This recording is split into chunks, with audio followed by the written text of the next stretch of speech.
how am I going to do this? This isn't fair. Why are you doing this to me? So they can have a lot of emotions and reactions to this, but it's not your responsibility to protect them anymore. You Mm. know, they're adults and they have to figure out how to handle this. And yeah, it might be uncomfortable and it might be hard in the beginning, but they'll figure it out. I'm Sherry Jonas, and this is Launch. My guest today is Jill Kaufman, a certified divorce coach, licensed therapist, mediator, author, and co parenting expert. After going through her own high conflict divorce, Jill made it her mission to help parents get through it with less stress, more confidence, and a greater sense of peace. For more than 20 years, she's been guiding families and teaching them how to co-parent successfully with their exes. She's a mom of 3 adult children and 3 adult stepchildren. So you can imagine the excellent advice Jill offers on today's episode as we talk about the impact divorce can have on adult children, what parents often get wrong, and how to handle this transition in a way that protects the children as you move forward. Let's get started. Jill, thank you so much for joining me today. Thank you I, so much for having me. I'm really excited to dive into this conversation, as you know, because your work touches on one of the most overlooked but deeply personal experiences for parents who are going through divorce when their kids are already grown up. I feel like this is a conversation that's going to be really helpful and even comforting to parents who are going through this. But first, for our listener, I hope it's okay if you tell us a little bit more about you and what made you decide to become a co-parenting and divorce coach. So I raised my kids. I had 3 children and I was in banking originally and then I was raising my kids initially and didn't work, but then I wanted to work and I started teaching parenting classes. And I then realized I wanted to be a therapist, so I went back to get my master's and that took a long time, part-time with kids. But then I went through my own very high conflict divorce. And that, of course, changed my world. And it was horrible. I made a ton of mistakes. And I didn't have the support that I needed when I went through it. And it really made me really want to help people not experience what I experienced. So I decided to work really solely with people going through divorce and co-parenting. I only work with parents because that's my passion. I really want parents to have a more amicable divorce for their children. The children are the innocent victims in all of this. And if it's a high conflict divorce, children get hurt. So that's really why I do what I do. And I have such a passion for spreading the word and helping as many people as possible. How old are the children when these parents are coming to you for advice? They're all different ages. I have people who have young children. I have people with grown children, all different stages. No matter what stage you're in, the children get impacted. And so it's really important to get information and understanding of how to minimize the impact on children. Mhm. I think we're seeing older people, older parents getting divorced, later stage life, and they call it gray divorce. Or Right. sometimes I'm hearing the term now, silver splitters. When you get that demographic that's coming to you, what are their biggest issues? Because let me preface this by saying that I know that one of the biggest struggles that parents of adult children have is communication. And so I think they think that if they just wait until they're a little bit older, it will be easier. But yet, it doesn't matter how old you are. I think when your parents are getting divorced, it's still like not shatters your world necessarily, especially if you saw it coming, but it's still rattling. So, what do you see as some of the biggest issues that parents are coming to you with when their children are older? Because our audience is of the older demographic. Yep. Yeah. Well, so I can say from my own personal experience, I waited because I really didn't want my oldest to be as impacted by the divorce. I thought if he was 18, he wouldn't have as much impact because it's a lot of detail about why I waited, but I waited until he was 18. My younger ones were 16 and 12 when we went through divorce. And that was a mistake because waiting really is not, if you're in a toxic or an unhealthy relationship, waiting until the children are grown is probably not going to be good for the children because they're in an environment that's not healthy. So I just wanted to comment that because a lot of people do wait until their children are older. But when people are going through divorce as their children are adults or young adults, they're asking me, how is this going to impact my relationship with my children? Because when they're adults, there's no custody or parenting plan. The kids can decide who they want to see and when they want to see them. And if they're closer to one parent than the other, maybe they're just going to spend holidays and time with the one parent and not the other. Mhm. If there was betrayal, if there was an affair, maybe they're angry at the parent who had that affair and they don't want to have a relationship with them. So there's lots of questions around relationships between older children and their parents as they go through this. Okay. Like, what are their questions? Will I be able to, like, what am I going to do for holidays? And are my kids going to see me on a regular basis? Am I going to be involved in their lives? How are we going to work this out between the two of us? I mean, there's all different kinds of scenarios from very amicable where they can spend holidays together and they can do things together to very high conflict and contentious where they don't want to be in the same room with each other. And, what I tell people is that, you have to make a shift. And if you've been married a long time and have older children, it's even harder to make a shift from being a married couple to being co-parents. And really the relationship, unless you are amicable and want to have a close relationship, you don't need to see each other that much. You don't need to have the type of relationship that, you had when you were married. You just have to be respectful to each other and you have to be able to put your children first. Even though they're adults, you can't expect them to take your side because that's not good for them. You can't talk to them negatively about the other parent. Children don't feel good when one of their parents says something negative about the other. And so you really have to find support so that you don't use your children as your adult children as your support because it really isn't okay to do that. And people ask me, what do you say, like if your child comes to you complaining about the other parent? Well, you can listen and you can be supportive without bashing the other parent, right? You can say, you know what, this is something you really need to talk to them about. This is something that you should work through with your other parent. If you don't, if you get involved, that's triangulation, and you don't want to do that. I was just going to say triangulation. Yeah. So let's explain what that is for the listener. So triangulation is when there's relationships between people, there's two people involved. And to be in a healthy relationship, you have to work through things with each other, just those two people, whether it's a couple, whether it's parent and child. If you have a third party who gets involved and is taking a side or is trying to tell one of the parties, what to do or what the other party wants, that's triangulation because you're getting in the middle of a relationship between two people. And it's not healthy in families, it's not healthy in any kind of relationship. You really want the people involved, the two people involved to work through whatever it is that they're struggling with. Got it. So there's a couple of issues here. The first is we're saying to parents, do not lean on or expect your adult child to support you. They are not your sounding board. The second thing is I am not going to speak for you and go to your father and say you're doing this and you shouldn't be doing that, or even asking my child to go tell your father that I need more support or right? So there's a couple of issues we just touched on. Let's talk about guilt.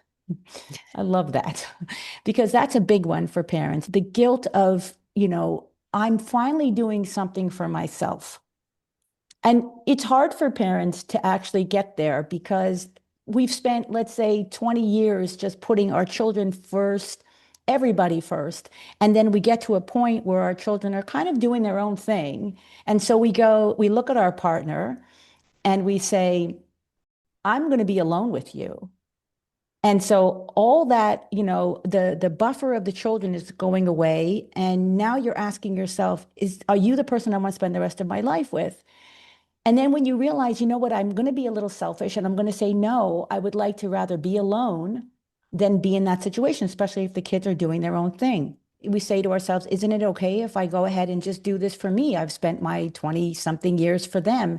And then you talk to them about it because that's what we suggest that you do. You communicate with your adult children, tell them what's going on, and then they react in a way that you didn't expect, right? You thought that they would be more supportive, but they aren't. Because I find that when a young adult or an adult child hears this news, there's a sort of a regression, right? All of a sudden they're becoming the child again whose family is broken up, and for some reason they still want everything to remain intact and perfect, even though they're living their own lives. So then I'm sure that's when the guilt kicks in. Yes, I thought it would be okay, and now it's not okay. I mean, there's nothing more pleasurable for a mother or father to make this decision, and then the kids are supportive, but they're not going to be always be supportive. right, Talk to me right. about how to handle the guilt. So adult children are going to have their own feelings about this, right? Let's say they were not as close to one of the parents, and now they have to directly communicate with that parent in order to see them, to spend time with them. A lot of times if you're in an intact family and one of the parents has a stronger connection with the children, it doesn't matter because you're all together and you're spending holidays together, you're spending time together. So there's a buffer there. But then when you are divorcing or divorced and you have these adult children, they're like, well, I don't want to see dad by myself. Like that doesn't sound like fun, or I don't want to spend, Christmas with just me and mom. Like how am I going to do this? This isn't fair. Why are you doing this to me? So they can have a lot of emotions and reactions to this, but it's not your responsibility to protect them anymore. You Mm. know, they're adults and they have to figure out how to handle this. And yeah, it might be uncomfortable and it might be hard in the beginning, but they'll figure it out. And whether it's they bring a friend to spend time with the parent that they're not as connected to, or a significant other, or, they spend less time with them, that is their decision and they have to figure out their relationship with each parent. And it's not easy. A lot of times there are difficulties, but you shouldn't feel like you can protect them from that because that is not your role anymore. Your role is to be their parent, but also to let them be an adult and let them figure out what kind of relationship they're going to have with their other parent. Hmm. You know, I hear this a lot from parents. I'll say, when did you start noticing that your young adult started to struggle? And a lot of times they say the divorce.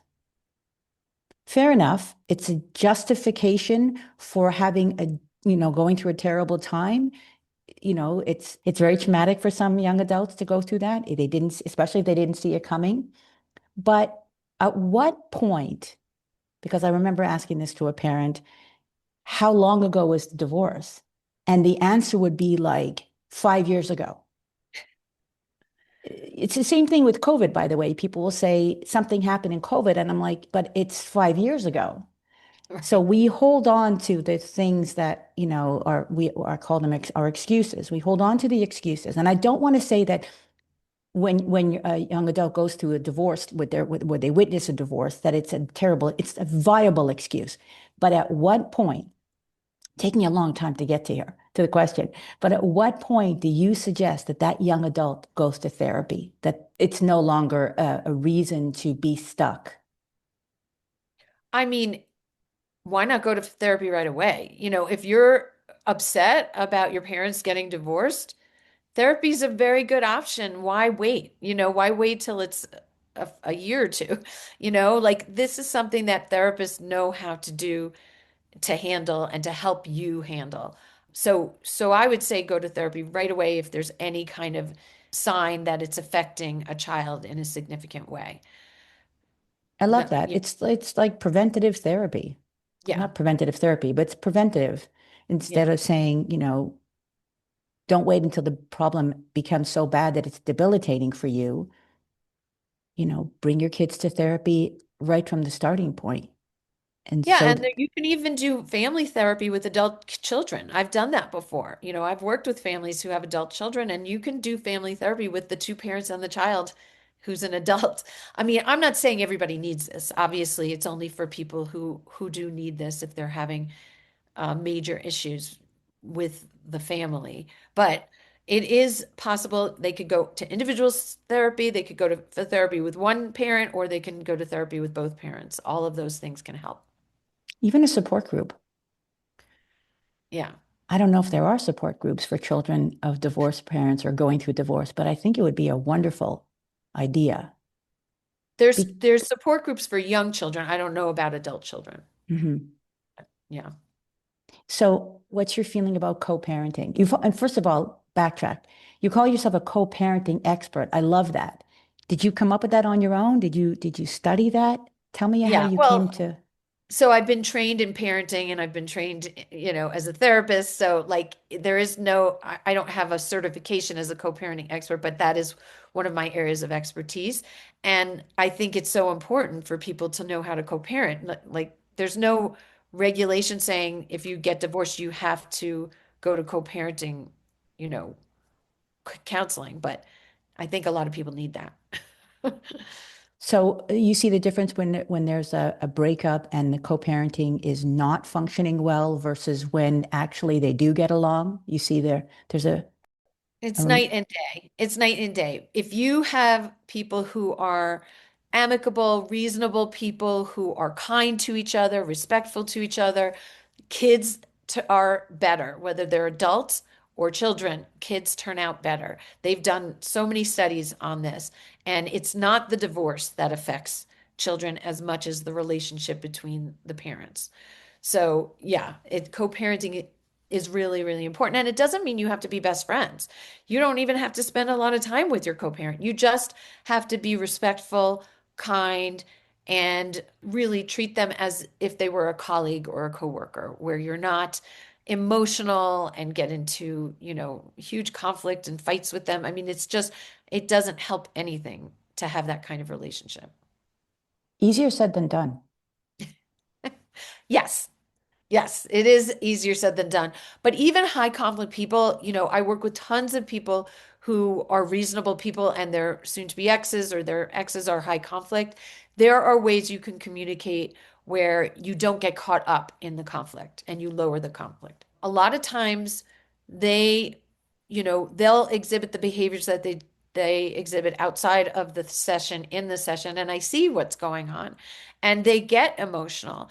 And the thing is, like you said, it's easier said than done to have a good, healthy relationship. But once you realize that you're just hurting yourself and your children, you realize that there's no reason to get emotional. People trigger things in other people. And when you're married, you learn how to trigger the other person. So when you're getting divorced or divorced, you're easily triggered by somebody who you were married to. And so when you realize that they can say whatever they want, they can say these things, but it doesn't have the same impact as when you were married. You can just go on and live your life and do whatever you want to do. You don't have to come up with compromises on everything. You don't have to care what they think and really talk through everything with them. You really are individual people who are really like coworkers. When you're working on things, relating to your children, you need to work together. Otherwise, you can do whatever you want. What are the mistakes that you see parents are making? So the big one is reacting to what the other parent says emotionally. So if you can respond and not react, or you just say, you know what, let's take a break from talking. We'll talk about this another time. That would be a better solution than emotionally reacting. Another mistake is trying to get their children on their side, making it like, you have to support me. Your father cheated on me, so you can't be nice to him or his, affair partner or whatever. Putting children in the middle like that, that's a huge mistake. I see it all the time. And you feel like they should be mad at their other parent, mother or father, if they had an affair. But the Mhm. truth of the matter is, they didn't do that to the child. They did that to the other parent, and that's between the two of you. And usually, sometimes somebody is not, you know, has an affair because it's a problem with them and not the marriage. But a lot of times there's a problem in the marriage, and that's one of the reasons why an affair happens. And so it's a little bit more complicated than that. And, you know, no matter what happens, anybody who's betrayed feels like people should take their side. I mean, that's the way you feel. But it's really not good for your child not to have a relationship with both parents, no matter what the situation, unless there's abuse or addiction or something like that. So you want to think of the children in those circumstances, and you want to be supportive of their relationship with the other parent.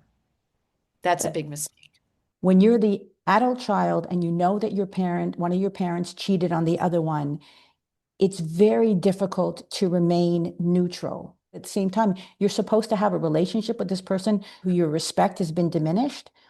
You don't regard them in the same way. That vision of them being this perfect person, this perfect parent is now shattered because they didn't just, okay, the marriage ended, but when they find out why it ended, that must be very difficult for a young adult. It is. I mean, I'm not saying that you have to forgive someone right away for something like that. You have to work through it, if that's something that, you find out about, the child finds out about, and they're an adult and they're having problems with that. That's understandable, and it's not just going to go away. So the parent who had the affair needs to work on that relationship. They need to talk through that with the child. They need to really let them know that they're sorry, and that they realize that that wasn't the right thing to do in those circumstances. And eventually, hopefully, the child can forgive them. But if you get the parent who is betrayed really pulling the child to be angry with the other parent, that just layers more pressure on the child. And you really have to let that go. I mean, believe me, I know this is hard to do because you feel betrayed and you feel like your children should be on your side. But, the children have different relationships with each parent, right? And they need both of those relationships if they're, not abusive, and you don't want to get in the middle of that relationship. You want to let them figure that relationship out with their other parent. Do you ever get to the point where you can't actually help the young adult and the parent work through something and just a question of time or more therapy? Yeah, no, time is sometimes the only thing that'll work. Sometimes children are like, I don't want to talk to him, or I don't want to see her, and you kind of have to let them have that time. I had times where my kids were mad at me and weren't speaking to me for several months, and that's okay. You just have to let the person heal, and let them be able to be open to working on the relationship. You can't force it. Okay, so let's talk about the situation where the parent comes to you because they thought that they had this really good arrangement. Let's say that the young adult would be going back and forth, but at some point, as a young adult, can decide this is not working for me. I don't want to do this anymore. I'm just going to want to stay with the other parent.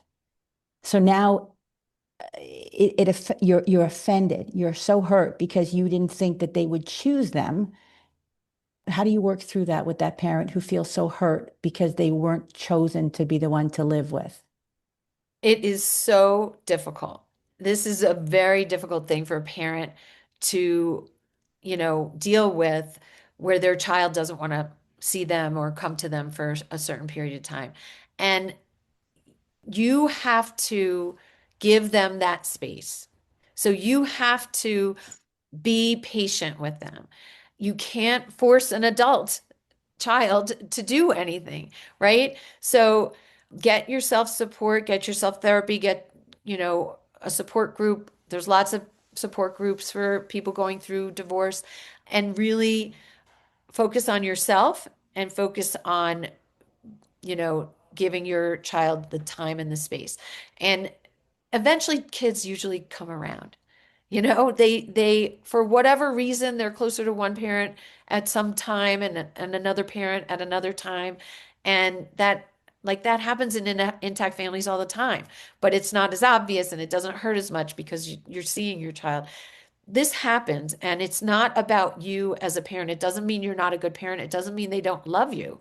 It just means that they need some time and space. And we as parents, all the hard things that we have to do as parents, we have to do that when they're adults too. And we really have to be understanding and patient with them. Hmm.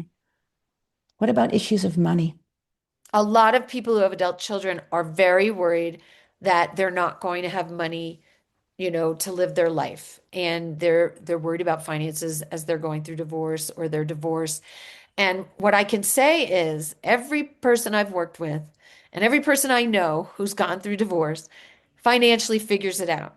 And, it's not what you planned because you planned maybe to have retirement together and, you didn't have to split up the money and, it's not going to be as much money as you thought you had. But there are creative ways that you can figure out how to make the money situation work. And it's really about having faith in yourself that, you figured out everything else in your life, you can figure this one out.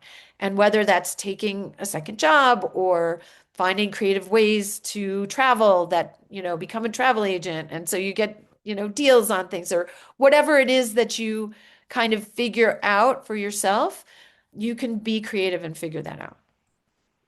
Do you ever see a situation where the young adult is becoming more of the parent than the parent is of themselves? We call that parentification.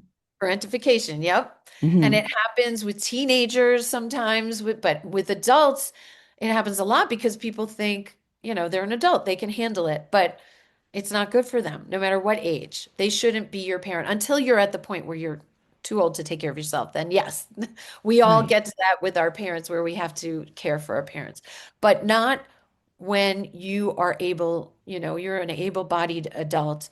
It's not right for you to really count on them to take care of you emotionally.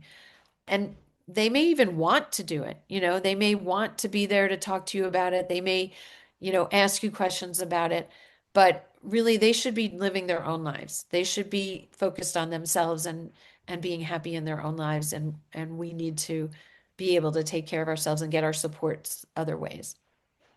And what do Doesn't mean you, you can't talk to your kids about anything, Obviously you can let them know that, you're having a tough day, you're sad this day, or, you're struggling, but in general, if you're doing that every day, that's not good. You need to get therapy or some other help. right. And how do you help a parent who's comes to you and they really are feeling victimized? It's almost debilitating. They can't get past it. How do you work with them? What do you suggest to them? So, I mean, victimized by the divorce or post-divorce, the divorce, yeah, Yes. because divorce is hard. Like going through divorce is really, really difficult. And the systems that are in place don't make it any easier, especially when you hire attorneys and they're fighting about everything and they're telling you you have to fight about everything. What I would advise people to do is work with someone like me, who's a divorce coach, who really helps you not use the courts and attorneys and helps you lower the conflict and helps you in a more amicable way get through your divorce because Mhm. you know even if you have a high conflict person that you're divorcing, 95% of divorces and are settled before going to trial. So you really want to realize that at some point you're probably going to settle with this person. Very few people end up going to trial, So how can you do that with spending the least amount of money, the least amount of time, and the least amount of conflict? And the best way to do that is to know how to communicate with them in a way where you're not getting a lawyer writing an angry letter, you're not filing a ton of motions in court. You're working together through mediation with a coach to help you come up with creative solutions so you can get through this, without as much difficulty. That's an interesting statistic. I didn't know that many divorces don't go to litigation. So are you saying that have you ever had a divorce, a pending divorce, actually not go through and the opposite happens where they get back together? Yes, I actually had a client who I was seeing for a counseling client who she was just so stressed out with everything that was going on with the divorce. And so I said to her, this is ridiculous. You have to settle. You have to figure this out between the two of you because it's hurting you physically, emotionally. So she told her attorney, and the attorney got very angry at her. And she said, this is not a settlement case. We are going to court. This is a court. We're going to court. And she said, "You're my attorney." And my therapist said, "I can't do that. We have to settle." And so he backed down and she ended up, talking to her soon to be ex, and they ended up getting back together. Hmm.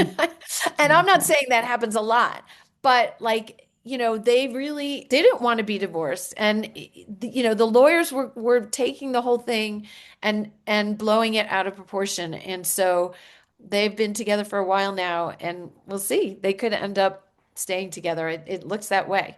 Hmm. So the topic of narcissism or narcissistic people is coming up a lot.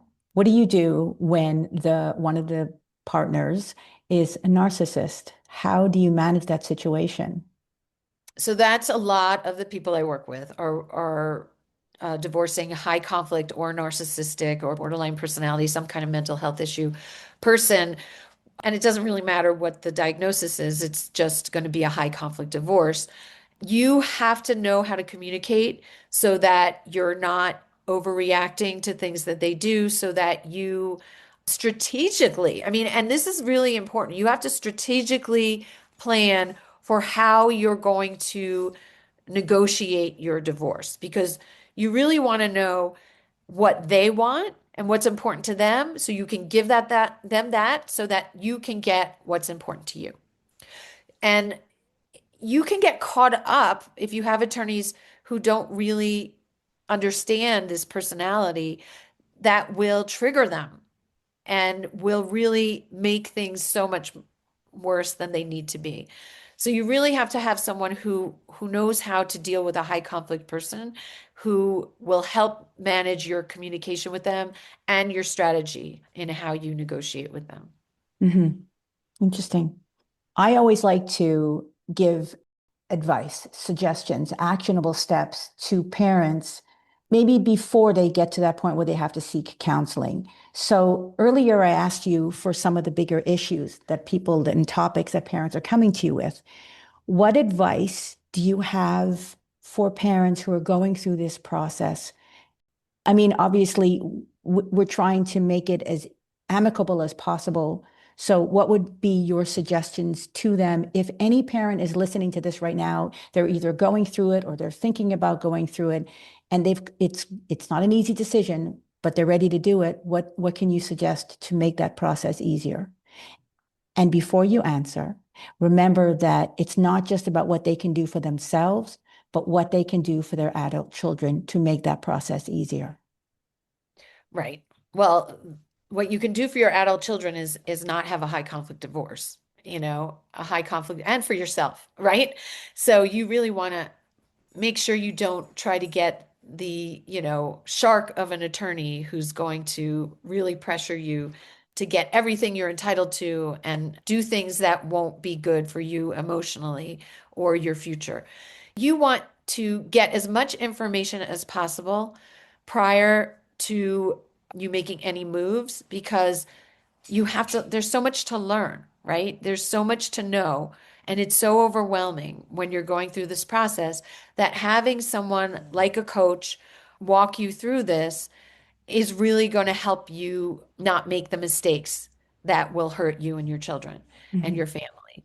So, one of the things that I would say is a big thing that I talk to people about is doing mediation versus working through attorneys. A lot of people hire an attorney and the other party hires an attorney and they're immediately adversaries.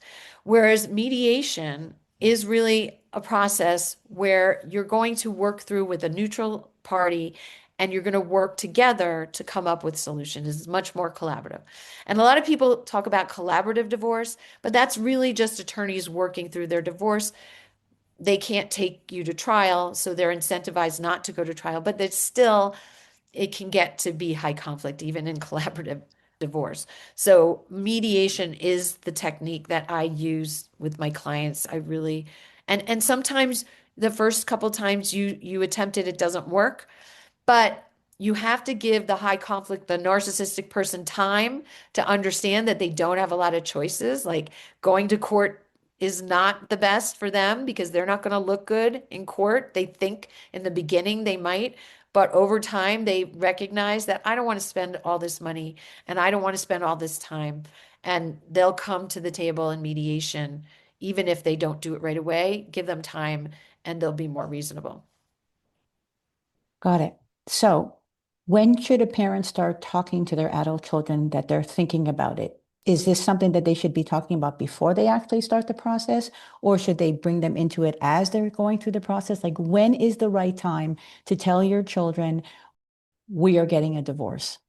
I think it's both parents together telling their adult children when they're deciding. They don't need to tell them before they've made this decision because maybe they won't end up making it. And then you're putting your child through something you don't need to. So I think once both parents are on the same page and they're going through divorce, you sit down with your adult children and you have a conversation that this is what we decided and kind of talk through it with them.